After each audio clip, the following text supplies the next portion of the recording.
Saravá, povo de axé, meus amigos umbandistas, chegamos a dezembro. Vídeo de dezembro, graças a Deus nós começamos esse projeto em janeiro de 2023, estamos findando o ano com a certeza e a alegria de estar aqui colaborando com quem nos escuta, quem conversa conosco e debate, quem traz as suas dúvidas. Não sei se eu respondi a todos, mas eu tentei e eu espero que em 2024 a gente continue com uma conversa saudável, um diálogo fraterno. Já já vem a vinheta e a gente conversa.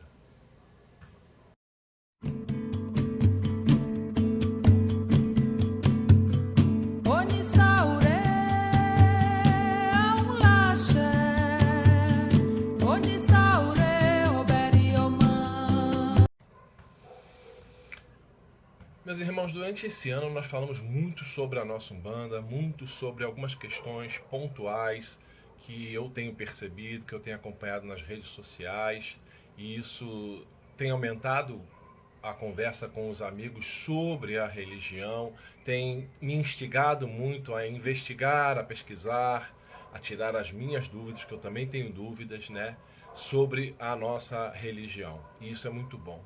Eu gostaria de hoje, na nossa conversa desse mês de dezembro, alertar mais uma vez para essas, não vou dizer disputas, mas essas questões colocadas sobre a nossa Umbanda, com algumas classificações que me incomodam, a mim, médio de Umbanda particularmente, em conversas que eu tenho com alguns zeladores de casa, com alguns irmãos de santo, com essas coisas todas, que são essas classificações da nossa Umbanda, né? Umbanda raiz, Umbanda branca, Umbanda esotérica. Eu sei que essas classificações são necessárias, ou pelo menos elas fazem parte da sociedade, né? A nossa sociedade, todas elas, sejam elas orientais, latinas, ou europeias, ou orientais, sejam quais for, nós sempre, desde talvez de Darwin, temos a questão das classificações, né? Então a gente acaba segmentando as questões para podermos entender melhor. Mas quando o entender melhor se torna quase que um diálogo tenso, nós temos que repensar, né? Banda branca, escutar isso, banda sagrada, escutar isso, às vezes me coloca assim um pouco ressabiado com esses termos, porque o que não for dentro daquela classificação daquela Umbanda, então não é branca, não é sagrada, quando a Umbanda toda é sagrada. Ah, mas foi o nome dado pela pessoa que arregimentou as características daquelas práticas umbandistas, eu entendo, mas vamos tomar cuidado, né? É, uma briga que me parece talvez inútil é orixá. Não, não é orixá. Tem orixá, não tem orixá. Meus irmãos, nós falamos das forças da natureza. Durante esse ano inteiro eu falei sobre isso. Eu falei de pai e mãe de cabeça, né? Dentro da minha doutrina, isso é a formação da prática da minha doutrina. Nós temos pai de cabeça, orixá, mãe de cabeça, orixá. Nós temos isso, né? Nós vemos que muitos altares de Umbanda têm santos católicos sincretizados nos orixás africanos por uma questão histórica. Nós vivemos momentos, quando eu digo nós, os nossos ancestrais, né, os nossos antepassados, viveram momentos muito tensos de proibições, de perseguições, de preconceito e precisavam lançar mão dessa artimanha, né, que é o sincretismo, para seguirem cultuando os seus deuses, manterem as suas crenças. Então, isso se perpetua através da tradição. Então, não vamos esquecer disso quando estivermos falando com outros irmãos umbandistas, de práticas diferentes das nossas, né? Outro dia eu vi uma discussão sobre o fio de conta ou a guia, né? Fio de conta se usa mais no candomblé, mas a guia, que só se usa uma guia. Não, se usa não sei quanto. Meus irmãos, isso são práticas diferentes. Tomemos cuidado, porque senão nós estaremos engessando a nossa prática, estaremos confrontando a prática do outro, estaremos dando munição para aqueles que dizem que nós somos desorganizados, que nós somos seita e não somos religião, que nós brigamos entre nós. Eles estão até certos. Então, por favor, vamos começar a pensar um pouco não na flexibilidade da prática. Ninguém está mandando mudar a sua prática da sua casa em absoluto. Mas vamos prestar atenção na hora da conversa com o outro. Vamos prestar atenção na hora de dizer o que nós praticamos. Se a minha casa faz e a sua não faz, isso não quer dizer que a minha é mais umbanda e a sua é menos umbanda. Nunca, jamais, em tempo algum, né? Muita gente às vezes classifica, e eu já falei isso aqui no comecinho, dessa necessidade de classificação e acaba segmentando muito as coisas, né? Umbanda tem por pilar o amor e a caridade. Esses são os pilares fundamentais da casa.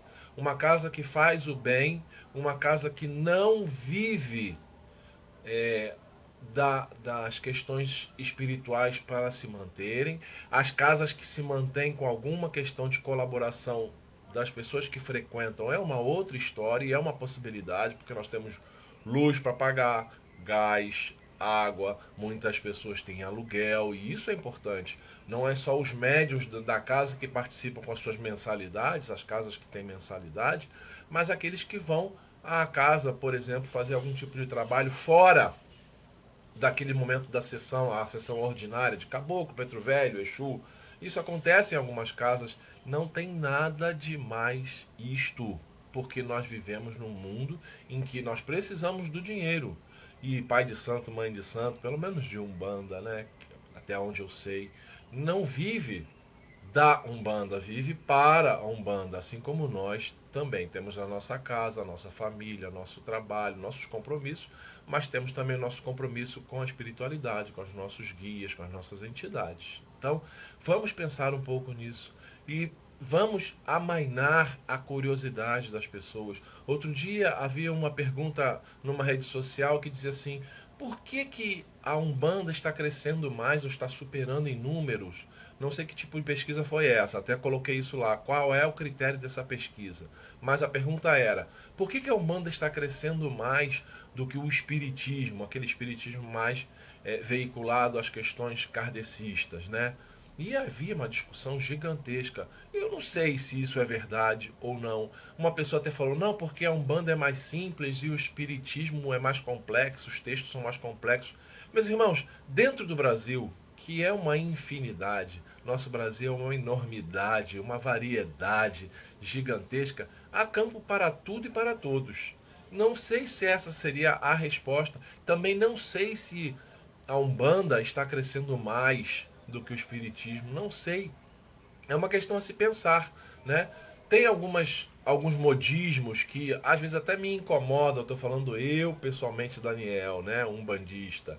Me incomodo com a questão dos Exus, né? A famosidade dos Exus, dos malandros, que cresceu muito, né? E se disseminou de uma forma assim, talvez descontrolada. Então todo mundo vai falar com Exu, todo mundo fala de Zé Pilintra, mas porque ele responde a questões mais próximas da nossa realidade, os Exus, né? Não sei se é isso. Todo meu é não sei. Não sei porque eu não gosto de afirmar para não estar ferindo suscetibilidades. Eu tenho a minha crença. Eu acredito nas coisas que eu vivo dentro da minha casa espiritual, das coisas que a gente desenvolve lá, dos feedbacks que eu tenho, por exemplo, esses dias mesmo uma irmã disse para mim: poxa, você, o seu malandro conversou comigo, meu sobrinho estava com um problema sério de saúde, ele falou que em 3 dias os médicos iam descartar as doenças todas e ele não ia ter nada além, porque era só espiritual, e foi isso mesmo, eu estou muito feliz com isso. Eu não, quem me conhece sabe, eu não tenho essa vaidade, mas eu fico muito feliz quando eu tenho essa resposta. Para mim mesmo, enquanto médium, porque o médium também precisa dessa segurança. O médium precisa saber que é para além dele. Seja médio consciente, semi-inconsciente, não importa, mas nós precisamos, porque somos de carne e osso, né? E quem me conhece, estou falando de novo, sabe que eu não me vanglorio disso. Não, eu me entrego ali quando eu vou fazer um trabalho espiritual, eu me entrego de corpo e alma. Eu faço aquilo que eu sei, aquilo que eu posso, e o que eu não sei, eu vou perguntar, eu vou me informar, eu vou saber se é possível ou não, porque há regras nas casas e elas devem ser respeitadas. Um médium tem que respeitar as regras de uma casa, assim como as entidades também respeitam as regras de uma casa, né? Eles são de muita luz, então eles percebem com muita nitidez e clareza quais são as regras. Nós é que às vezes somos mais reticentes. Mas isso é aprendizado, isso é caminho, seja na Umbanda, seja na Igreja Católica, seja onde for. É que como nós carecemos de um dogma, de um roteiro fixo, né? É diferente de uma missa, que sabemos que tem o cântico da entrada, tem a homilia, tem a comunhão, tem o cântico do final, a bênção final. Nós não temos isso, nós temos sim defumação, abertura, gira e encerramento, mas dentro disso tudo muita coisa pode acontecer. Nós temos que estar atentos. Então, vamos entrar 2024 com essa certeza. Eu estou sempre aberto a conversar, eu estou sempre disposto a ouvir, a aprender, principalmente, como disse, muito bem disse o educador, ninguém pode levantar para ensinar se não souber sentar para aprender. E a Umbanda nos ensina, até como cambonos, até como cavalos, como médiuns, como aparelhos das entidades, nós estamos aqui para isso. Que Oxalá nos abençoe hoje e sempre. Que a força de todos os orixás, aqueles que nós cultuamos na Umbanda e os que não cultuamos na Umbanda, mas que também são as forças da natureza, possam nos abraçar, nos envolver, nos abençoar e que tenhamos um próximo ano próspero, de paz, de saúde, de harmonia, com esperança de dias melhores. Oxalá nos abençoe.